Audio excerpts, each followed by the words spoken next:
I was always one that did a lot of stuff myself, so I was fairly active, but I noticed I was slowing down. Basically, then I got the flu pretty bad. And my son took me into the lung specialist, and that's when they diagnosed that it was pulmonary fibrosis. Breathing, like they say, is everything. If you can't breathe, you can't do nothing. A person don't realize how important they are until you start to lose them. And when I started to lose mine, my health deteriorated. Everything else was so healthy. But all of a sudden, all the other things are starting to not work very good anymore because they can't get that oxygen that they need so importantly. But you don't think of that. Every day you just take it for granted. They're going to keep working. One of the things I found most aggravating, when I was on oxygen, you've got this bottle that you're dragging around with you. People don't realize it. It doesn't go everywhere. You've got to walk across the crosswalk because there's only ramps in certain parts. You can't cut across the parking lot because there's barricades. You can't take shortcuts. Everything you have to do the long route, and you're already tired, you're already, partly worn out, and you've got to go all these extra steps. You don't think about these kind of things. And it makes a difference. You can't do, I want to go to the mall. No, I've got a set of pills I have to take or something like that, So there's little things, but you're, like I say, you're trading one lifestyle for another. The other lifestyle isn't acceptable. You're going to pass on if you don't take the lung transplant. If I wanted to be in the program, I would have to be within 45 minutes of Edmonton. So for me, away out in Wainwright, that was out of the question. So I just decided to sell out, pack up, and move.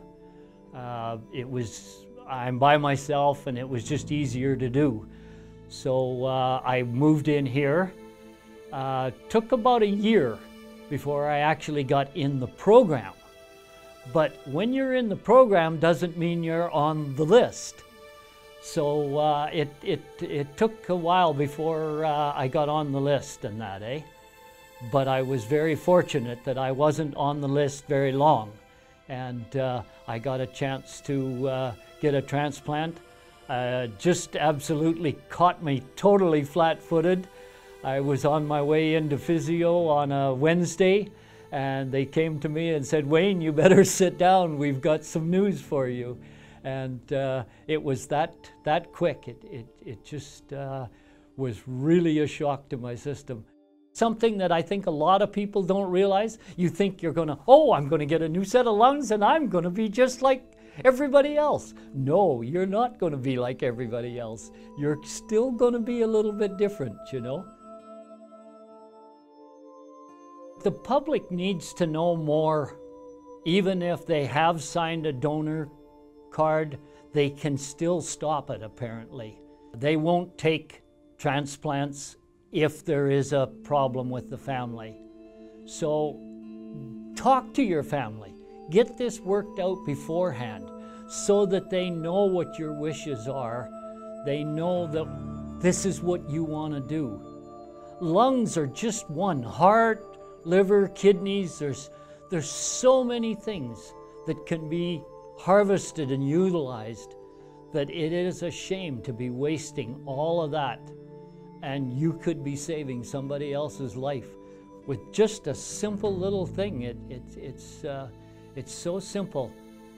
And maybe it will carry a memory on for you. Maybe it will make it better. I can't see how it could make it any harder. To think that part of your son, daughter, family member is living on in somebody else and doing some good, how could that ever hurt? I don't see how anybody could ever be against something like that. It's funny how you think of cancer and other things like that heart disease and all that, but you don't think of your lungs. You just, I don't know. Mine were always so good. I was one of the people that could always dive to the bottom of the pool, you know, and everything always, I swore that if I ever had any problems, it was never going to be my lungs. I used to do some scuba diving, and I know what it's like, because one time I ran out of breath down there when a tank ran empty. And I went to take that next breath, and there was nothing there. It's total nothingness. But I don't think you're going to miss your lungs till you go to take that next breath, and boom, they're not there anymore. As you can imagine, getting a transplant of a major organ, a lung, and the trauma that that takes on the human body, on the human psyche, then on the family, on the friends, on the workplace, all of the pressures and stresses that that takes to go through that, to go through having a transplant, just for the individual themselves. But then consider all of the other stresses that are added to that when a person is going through that, besides the medical condition and the stresses from an emotional perspective. But then there's all the financial stresses at a time when you're not even able to contribute, when your family is stressed financially. So that's one of the places where we step in as a lung association, to try and help individuals and help families to be able to pay for those things that are so hard to pay for at that time. Those taxis back and forth to getting to appointments, getting out and getting a few groceries quickly, being able to do some of those things, being able to stay in the city while when your loved one is in a hospital and your rest of your family's at home. There's just so many issues that come up during that period. And so we try to step in for people and help them from the perspective of that kind of support, emotional support and also financial support.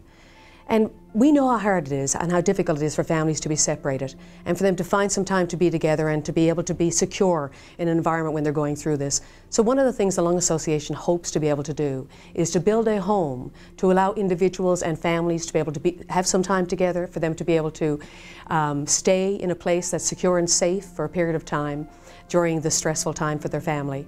And we would like to see that happen over the next several years. We'd like to work with our colleagues and partners in the community to be able to do that. And so if anybody has any resources that they'd like to spare, we'd be more than happy to take them on and pass those resources along to help others who are going through stressful times with lung health issues.